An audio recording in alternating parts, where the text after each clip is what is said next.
সম্প্রতি একটি পডকাস্ট শোয়ে গিয়ে নিজের অবসরের পরিকল্পনা জানান বিরাট কোহলি। কোহলির ইচ্ছা ক্রিকেট থেকে অবসর নেওয়ার আগে সব কাজ শেষ করে ফেলার। মাঠে কোনো কাজ অপূর্ণ রাখতে চান না বিরাট। পাশাপাশি ভারতের প্রাক্তন অধিনায়ক বলেন, একবার আমার কাজ শেষ হয়ে গেলেই চলে যাব, তারপর অনেক দিন আমাকে দেখতে পাবেন না। তার এমন পরিকল্পনার কথা প্রকাশ্যে আসতেই শুরু হয়েছে জল্পনা। তবে কি বিরাটের অবসরের পর অভিনয় জগৎকে পাকাপাকিভাবে বিদায় জানাবেন অনুষ্কা? দুই ছেলেমেয়েকে নিয়ে দেশ ছেড়ে কোথায় অজ্ঞাতবাসে যাবেন তাঁরা? ব্যক্তিগত জীবন নিয়ে বরাবরই সাবধানী বিরাট অনুষ্কা। মেয়ে ভামিকার বয়স 3 বছর, তবু এখনো পর্যন্ত মেয়ের কোনো ছবি প্রকাশ করেননি তাঁরা।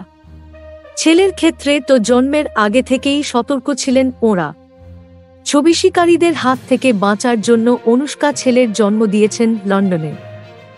দেশে ফিরতেই বিমানবন্দরে অনুষ্কাকে ঘিরে ধরেন ছবি শিকারীরা।